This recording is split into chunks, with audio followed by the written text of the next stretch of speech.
Aujourd'hui, aucune, je dis bien aucune marque de camping-car n'est à l'abri d'un problème. Aujourd'hui plus qu'hier, il est très important de vérifier avant l'achat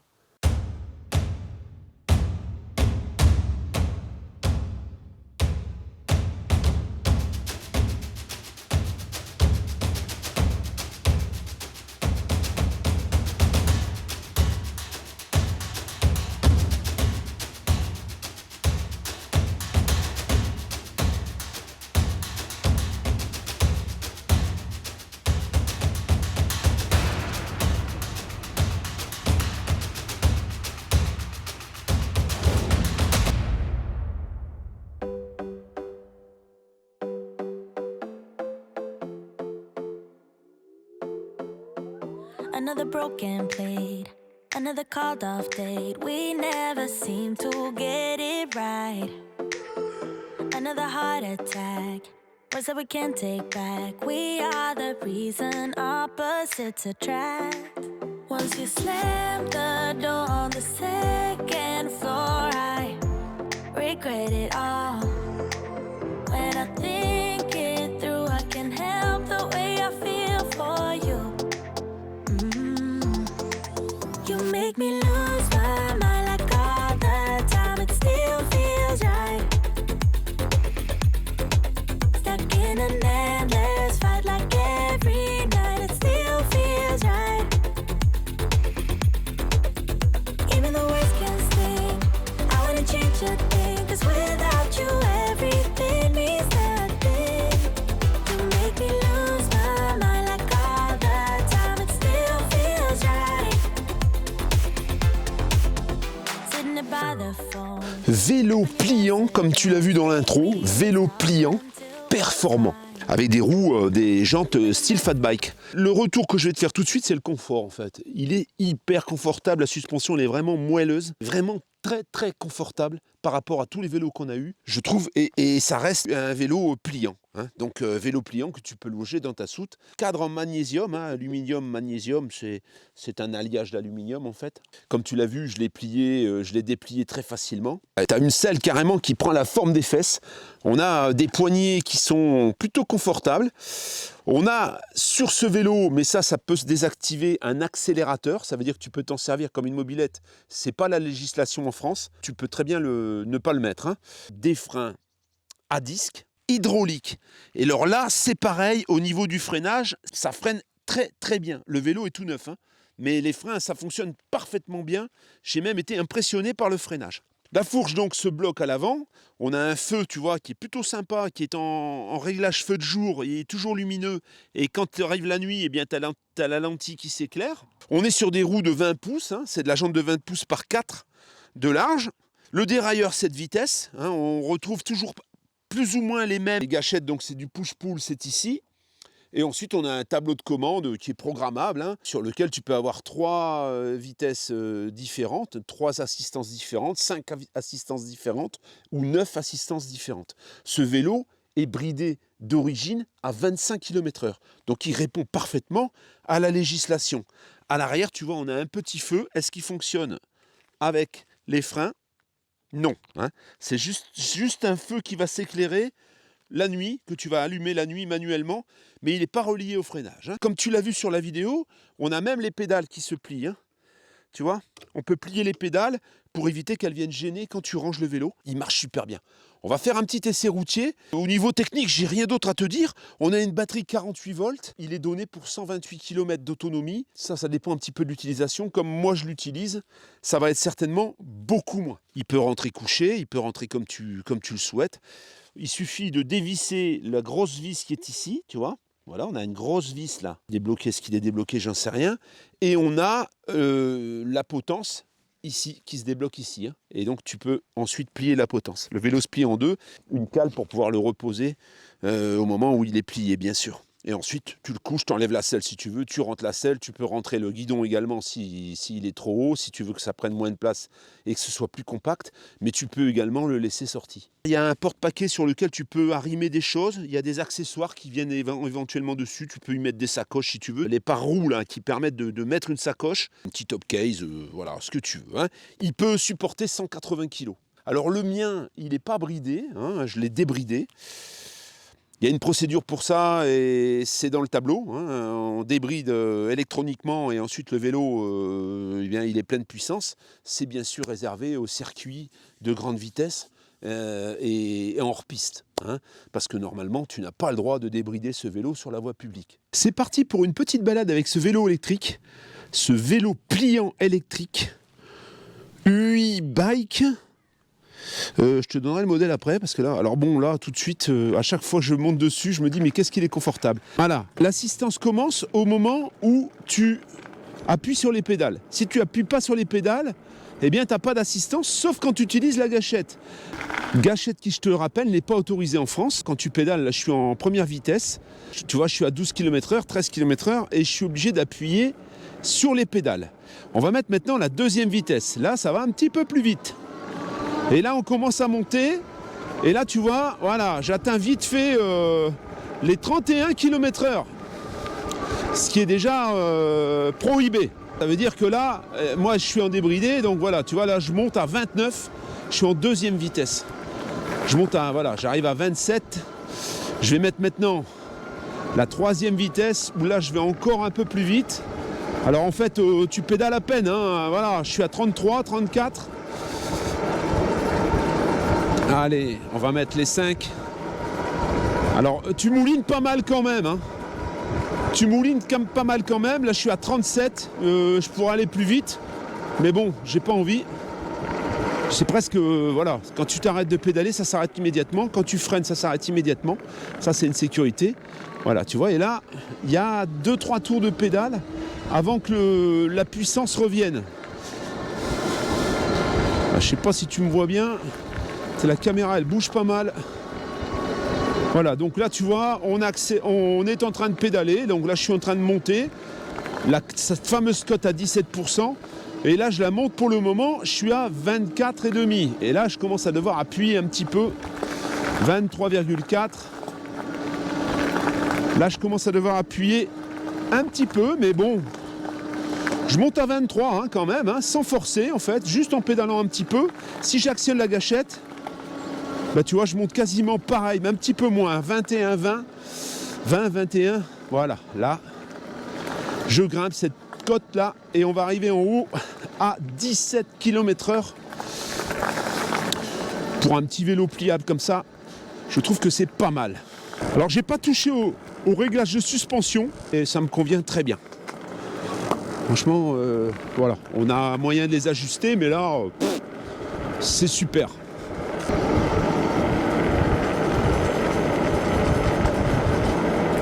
Mais franchement, il est bien confortable. Tu ne te sens pas en insécurité dessus. Tu vois, là, je suis à 42,5. Là, si je commence à pédaler, ben, il va plus vite. Hein. Et là, je suis à 45. Ça fonce, hein, franchement. Hein. 46.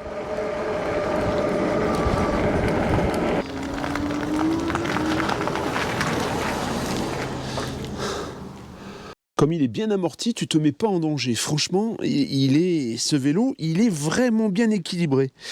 Pour un petit vélo pliable, un petit, on est, voilà, hein, moi je suis assis confortablement dessus, bien équilibré, quoi. Voilà.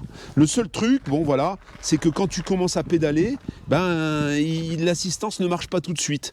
Alors moi j'ai mis le frein moteur. Hein. Quand j'arrête de pédaler, il y a un frein moteur automatique que tu peux désactiver. Avec ce vélo, tu reçois bien sûr les outils pour le monter. Je t'ai pas refait le montage devant parce que, en fait, c'est tout simple. Il y a la potence. Il faut mettre le guidon dedans. Ici, tout simplement, la potence est déjà fixée. Ce phare à fixer avec le garde-boue avant, la roue avant et la selle. Et c'est tout. Tu dois assembler les pédales. En fait, il y a une notice. On t'explique tout le montage, pas à pas, avec photo. C'est tout pas à pas. Donc, c'est assez simple. C'est même très simple à faire. Hein. Et ensuite, on t'explique le fonctionnement.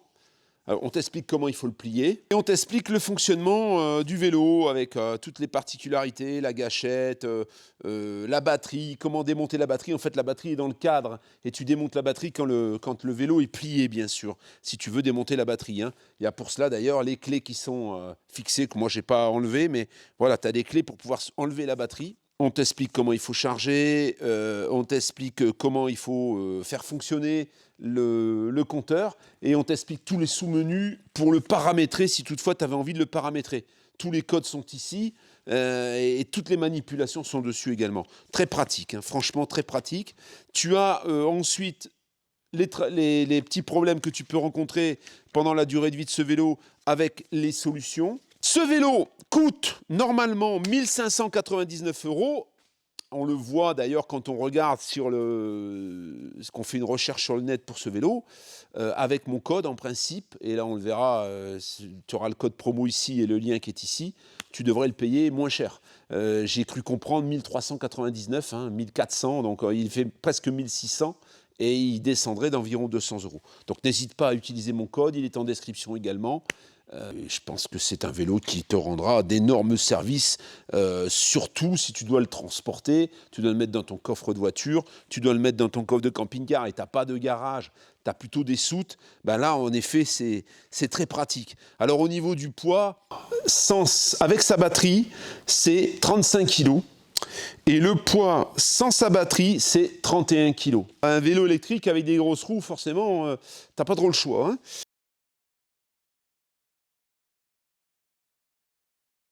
Aujourd'hui, aucune, je dis bien aucune marque de camping-car n'est à l'abri d'un problème lorsque ça sort des chaînes en fait. Hein.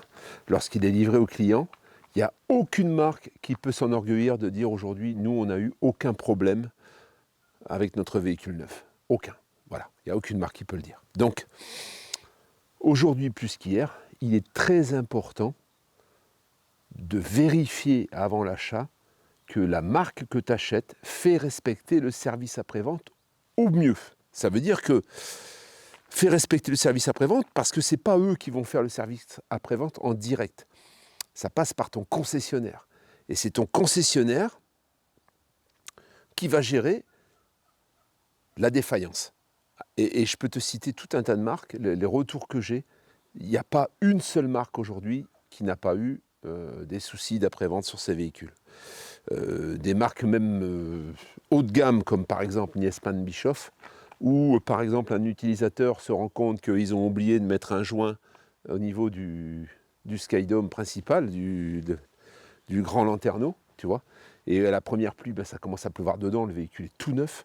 Des problèmes comme ça, c'est relaté dans n'importe quelle marque. Voilà. Ensuite, un camping-car, ça n'est pas que la personne, l'entreprise qui va assembler la cellule sur un châssis, c'est également un châssis, c'est également des accessoires qui composent le camping-car, comme le frigo, comme les plaques chauffantes, comme le chauffage. Il y a tout un tas de choses et tout un tas d'organes qui peuvent tomber en panne. Et quelquefois, on ne peut pas l'imputer au fabricant. Souvent, si par exemple un camping-car aujourd'hui a un problème de frigo, on ne peut pas dire c'est de la faute par exemple de Himmer, le frigo est en panne. C'est la gestion du problème qui va faire que tu vas être content ou pas. Si ton problème est géré en 6 mois, comme j'en ai entendu, j'ai entendu certains cas de frigo en panne, 6 mois après le frigo ne fonctionnait toujours pas, ça se voit, c'est un exemple. Si le frigo avait été géré tout de suite au moment où le véhicule était tombé en panne, la satisfaction du client, même s'il a eu ce problème, aurait été nettement meilleure. Et le souci est là aujourd'hui, lorsque tu achètes un véhicule neuf, c'est de t'adresser au bon concessionnaire, quelle que soit la marque. Il y a des concessionnaires, pour éviter de mettre dans l'embarras leurs clients, qui ne vont pas hésiter à démonter un frigo ou quelque chose sur un véhicule neuf pour pouvoir les dépanner, tu vois, par exemple. Il y a eu notamment chez Chausson, Challenger, à un moment donné, surtout après le Covid, des gens qui avaient les casquettes qui présentaient des problèmes. Il y en a eu énormément des problèmes de casquettes. Et ces casquettes-là n'étaient pas disponibles. Ils préféraient fabriquer des véhicules neufs plutôt que de fournir les casquettes pour pouvoir réparer ceux qui étaient en panne, ceux qui avaient des problèmes. Hein. Bon, ça, c'est un exemple également, tu vois. Ça dépendait de la marque, mais c'était dans un contexte particulier puisqu'il y avait une pénurie à tous les niveaux. Aujourd'hui, il n'y a plus de pénurie, donc on serait tenté de dire qu'il n'y a plus d'excuses. Le souci, c'est qu'il y a le facteur humain. La main-d'œuvre est la même pour tout le monde. Je vais te citer un exemple. Moi, j'étais responsable d'agence déménageurs bretons il y a très longtemps. La main-d'œuvre qu'on avait, c'était pas une manœuvre avec un tampon déménageur breton dessus.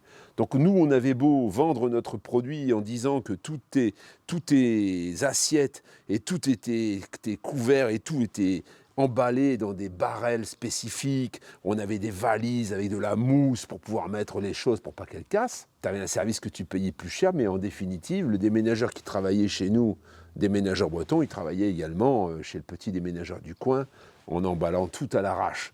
Ce qui fait qu'on vendait un service avec une main-d'œuvre qui était la même que pour les main-d'œuvre, que pour les déménageurs qui vendaient de l'entrée de gamme, en fait, tu vois. Et on a un peu ce même problème, c'est que la main-d'œuvre aujourd'hui, c'est la même pour tout le monde.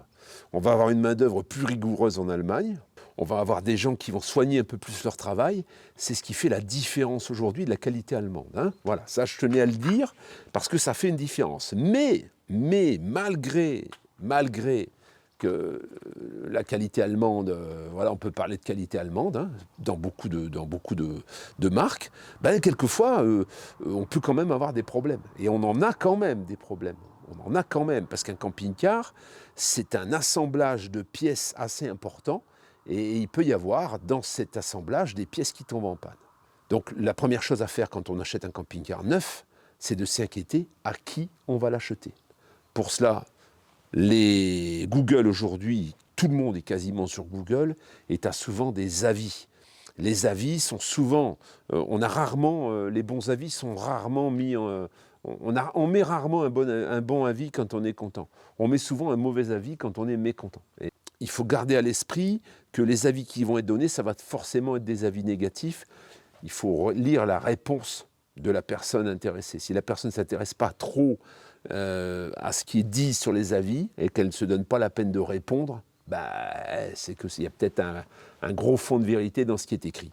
Hein. C'est ce qui va te permettre de choisir un concessionnaire en qui tu vas pouvoir avoir une confiance et qui va te gérer le moindre souci au moment où il va arriver.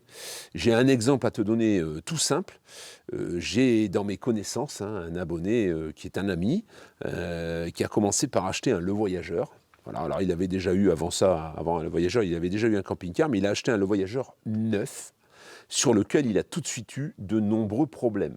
Ce n'étaient pas des problèmes qui l'empêchaient d'avancer ou l'empêchaient de dormir dedans. Mais c'était quand même des problèmes un peu ennuyeux. Il a gardé le véhicule 6 mois. Parce qu'il y a un moment, il en a eu jusque-là. En 6 mois, les problèmes n'ont pas été gérés. Il a fait reprendre ce véhicule chez Niesmann. Donc le concessionnaire Niesmann lui a repris le véhicule avec les problèmes, en acceptant les faits et en faisant marcher la garantie chez le voyageur. Sous quel délai, j'en sais rien, mais en tous les cas, il s'était engagé à s'en occuper lui-même. Et donc, cet ami a acheté un Niesmann Bischoff. Je crois qu'à l'époque, c'était le 920, d'ailleurs, le plus gros, sur lequel il a eu des problèmes également. Il est parti en vacances, il a tout de suite eu des problèmes, en fait. Voilà. Alors, ce n'est pas des problèmes gravissimes. Le lit s'est mis en travers, il ne montait plus comme il faut. Les panneaux solaires, alors il y a eu un problème récurrent chez Niesmann avec ces panneaux solaires qui étaient ajoutés en option à un prix prohibitif et qui ne fonctionnaient pas. Et il y a eu un joint manquant autour d'une fenêtre de toit. Voilà. Tout ça, ça a été géré très, très rapidement. Très rapidement. Ça a été géré en priorité. Voilà. Donc, ce problème, finalement, problème de jeunesse, problème de jeunesse que tous les camping-cars quasiment peuvent rencontrer, dans la mesure où ils ont été gérés tout de suite, on peut dire que mon ami est satisfait. Il est satisfait parce que finalement, ce n'est pas un problème qui l'a impacté ou qui lui a empêché de prendre des vacances. Ça s'est géré tout de suite. Voilà. Et ça, c'est la force d'une marque ou d'une concession, c'est le service après-vente. C'est ça qui est le plus important quand tu achètes un véhicule neuf. Surtout à l'heure d'aujourd'hui. Ça, c'est le premier point. La marque aujourd'hui, comme tu l'as compris lors de la dernière visite du salon, on peut presque considérer aujourd'hui que dans la globalité du marché français, les fabricants français de camping-cars, qui appartiennent à des grands groupes, eh bien on est sur une qualité qui est quasiment identique. On a un assemblage qui est identique, on a un traitement de la décoration qui est différent, les matériaux sont sensiblement tous les mêmes, mis à part quelquefois la sellerie, mais on peut retrouver quasiment tout le temps pareil. Donc, on ne peut pas vraiment parler de qualité de matériaux différente d'une marque à une autre, on va dire ce qui est. Sauf quand tu commences à taper dans les marques allemandes haut de gamme, le reste, si tu restes même sur des marques allemandes de grande diffusion, tu ne vas pas avoir une qualité qui va être nettement différente, une qualité au toucher, une qualité réelle, hein, qui va être nettement différente de ce qu'on peut fabriquer en France. Hein. Voilà. Ça, je tenais à le dire. Ensuite, ce qui constitue un camping-car, c'est les frigos, c'est le chauffage, c'est les plaques chauffantes, c'est tout ça. Les portes, c'est quasiment tout le temps Artal. C'est là d'ailleurs où le haut de gamme va se démarquer. C'est que par exemple chez Carthago, on fabrique nos propres portes. Ça, globalement, dans la grande diffusion, la qualité, c'est maintenant le ressenti que tu vas avoir sur la déco et sur la finition, sur l'implantation qui va faire la différence, mais plus vraiment la qualité, malheureusement. Il y a le châssis, forcément. Au moment où tu vas acheter un véhicule, il va y avoir le châssis. Et là, il y a des châssis qui sont encore bien entachés par les problèmes, quoi qu'on puisse en entendre. Alors, il est clair que sur la quantité de véhicules vendus, peut-être que ça représente une proportion qui est relativement faible, qui n'est pas énorme, mais il y a quand même des problèmes. Il y a eu des problèmes aujourd'hui sur quasiment toutes les marques.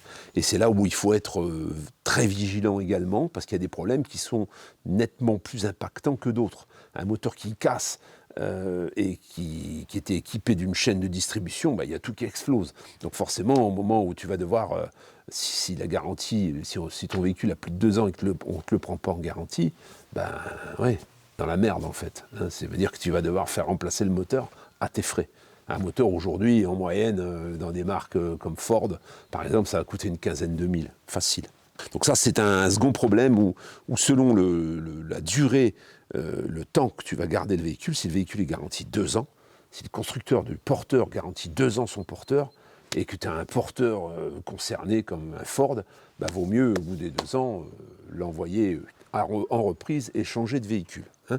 Ça, c'est une démarche différente. Je vais me renseigner sur le moteur Mercedes qui est qu'en 2 litres.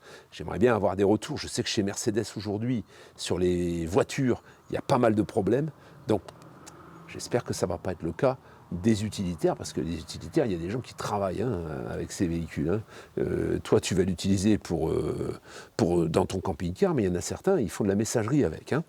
Alors ensuite, il y a les offres que tu vas avoir. Il y a les offres, il y a le prix en fait, le prix que tu vas négocier. Parce qu'aujourd'hui, on parle de négociation, bien sûr. Donc négociation, comment ça se passe?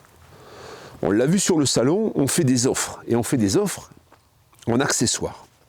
Souvent.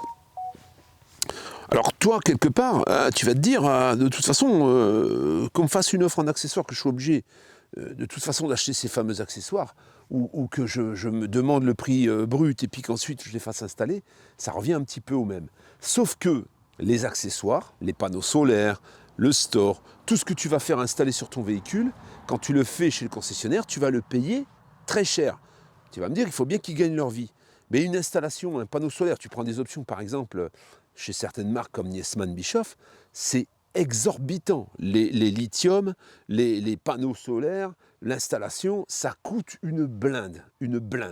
Et c'est des choses que tu peux acheter par d'autres canaux qui vont te coûter beaucoup moins cher. Beaucoup moins cher. Quelquefois 3 ou 4 fois moins cher que ce que tu peux payer chez un concessionnaire. Ou chez un constructeur d'ailleurs. Parce que tu peux également choisir d'avoir les accessoires, d'avoir les équipements, on va dire, au départ de l'usine, installés par l'usine. Et là, malheureusement, tu vas les payer, ça va te coûter une blinde. J'ai envie de te dire, lorsque tu négocies ton véhicule, moi personnellement, je préférerais une remise brute, nette. Je préférerais une remise nette. Voilà, tu me dis, le véhicule vaut tel prix, on te le vend à tel prix. On ne te met pas les accessoires dedans. Parce qu'en fait, les accessoires, c'est un peu pour éviter de te faire une trop grosse remise, en fait. On minimise le montant de la remise, puisque quand tu achètes l'accessoire, toi, le grossiste le concessionnaire qui achète par exemple les panneaux solaires, moi aujourd'hui j'achète du panneau solaire 430 watts, je les achète 75 €, tu vois. Alors en 200 watts sont un peu plus chers, mais si tu fais poser des 200 watts chez un concessionnaire, tu vas facilement les payer 3 fois ou 4 fois le prix. Un panneau solaire, c'est quand même relativement simple à installer. Il y a un passage de câble. Quelquefois, le passage de câble existe en usine. Quelquefois, il y a un prééquipement dans le véhicule pour le solaire. Tu colles ton panneau solaire avec des équerres spéciales, en fait, hein, des équerres qui te permettent de pouvoir coller ton panneau solaire. Il faut bien le dimensionner, bien sûr, en fonction des lanterneaux que tu as sur le toit. Et ensuite, il y a un régulateur MPPT qui est branché à la batterie. Point barre. Il y a des installations, quand tu demandes une installation chez un concessionnaire, tu vas la payer excessivement cher. Excessivement cher. Et c'est là où, quand tu négocies ton véhicule, oublie les accessoires. Oublie les équipements. Et les équipements, tu vas pouvoir les acheter avec la remise que tu vas avoir. Et tu vas pouvoir les négocier, en fait, tu vois. Même si tu ne sais pas les poser, tu vas pouvoir faire jouer la concurrence et tu vas pouvoir aller où tu veux pour monter ces équipements. Hein. Ils te coûteront certainement beaucoup moins cher. Tu l'as compris, le point le plus important aujourd'hui, c'est la personne qui va te vendre ce véhicule neuf. Voilà, le concessionnaire et sa fiabilité. Hein. Sa fiabilité, ses compétences, c'est ça le plus important. Celui qui va respecter ses engagements en te gérant les problèmes, parce que tu auras des problèmes, en te gérant les problèmes le mieux possible et le plus rapidement possible. Ça va être le concessionnaire qui va essayer de te dépanner le mieux possible. Voilà comment il faut faire ton choix. En premier lieu, il vaut mieux payer même un peu plus cher ton véhicule et l'acheter chez un concessionnaire qui tient la route, plutôt que d'acheter un véhicule beaucoup moins cher et de le prendre chez quelqu'un qui te gérera tes problèmes quand il en a envie et quand il n'a pas envie, il t'enverra bouler. C'est ça le plus important. Ensuite vient le prix, alors tout le reste après, bon, le choix du véhicule, ça c'est autre chose. Hein. La motorisation bien sûr, hein, sur laquelle il faut bien réfléchir pour ne pas se planter. Mais pour le reste, voilà, c'est le concessionnaire, le principal axe de ton achat. Hein, c'est lui qui va vraiment conditionner ta satisfaction en fait sur le début tout au moins, hein, parce que les problèmes arrivent surtout au début. Une fois qu'ils sont gérés, tu es tranquille. C'est pour ça d'ailleurs qu'on dit souvent ça vaut quelquefois le coup d'acheter un véhicule qui a peu de kilomètres, qui est neuf, qui a quelques mois, quelques années. Quelquefois la personne s'est essoufflée, elle a finalement géré ses problèmes, les problèmes ont été résolus au bout d'un délai assez long, et c'est à ce moment-là qu'elle décide de s'en débarrasser, parce qu'elle en a marre. Elle aura peut-être certainement plus de problèmes puisqu'ils sont gérés, mais il ne peut plus voir le véhicule. En fait, il est tellement mécontent, il veut changer de véhicule, il veut changer de marque. C'est presque au moment où il aurait pu être tranquille et ne pas avoir de problème, et toi tu tombes là, tu achètes ce véhicule, forcément, tu n'auras pas les mêmes problèmes à gérer puisqu'ils sont déjà gérés. Voilà la famille, écoute, j'espère que cette petite vidéo te rendra service.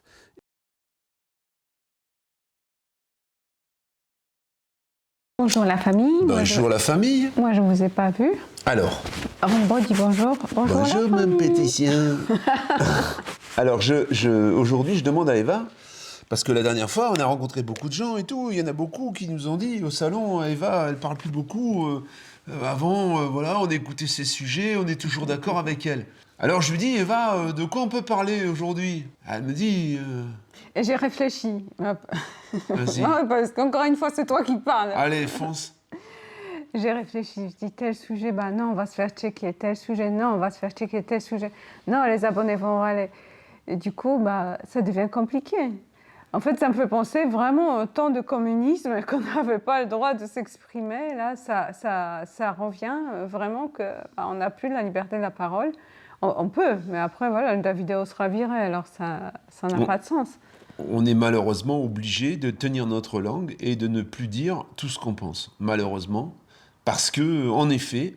Il y a ça, il y a d'un côté c'est le contrôle parental, et de l'autre côté, oui, tous les commentaires, tous les gens qui sont agaçants, quelquefois aussi... les gens qui s'élèvent, voilà, et puis qui peuvent eux aussi signaler et te checker, hein, et qui sont désagréables. Tout ça crée une non-envie, en fait, de parler, de prendre la parole, parce que le monde est déjà, on est tellement stressé, on est tellement préoccupé par plein de choses que se rajouter encore toutes ces insultes ou tous ces commentaires Négatifs. bidons. On se rend compte qu'on n'a plus envie. On n'a plus envie. Puis surtout, on prend presque, je ne vais pas dire on prend un risque, on s'expose en fait. On s'expose à quelque chose. Avant, on se retrouvait dans un repas ou avec des amis ou peu importe, on avait le droit de chacun avoir son opinion, on pouvait en débattre, mais on ne claquait pas la porte pour autant. Ça faisait pas, on n'était pas en guerre à la suite de ça. Aujourd'hui, on l'a vu, hein, quand il y a eu cette fameuse épidémie où il y avait des gens qui étaient pour, des gens qui étaient contre, il y avait les familles qui se sont tournées le dos, il y a des gens dans leur propre clan familial qui ont été exclus par rapport à leurs idées. Donc, on arrive dans un contexte où on le voit à la télévision, hein, tout n'est plus bon à dire non plus, hein, il y a des émissions qui se sont fait checker, des chaînes de télé, peu importe qu'on soit pour ou contre, qui se sont fait éliminer, parce qu'ils disent des choses qui ne plaisent pas à tout le monde. Voilà. Ce phénomène, il s'incruste partout, même dans la famille, dans les couples.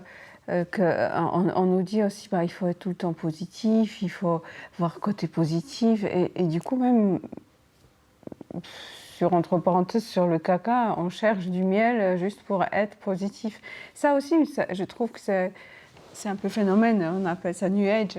Cette fausse positivité qui coupe la parole à beaucoup de gens aussi, qu'on n'a pas envie de dire en réel ce qui se passe, pour ne pas être monté du doigt quand on est des négatifs ou qu'on râle ou il faut être positif, il faut voir des bons côtés, il faut voir le verre moitié plein, tous ces trucs.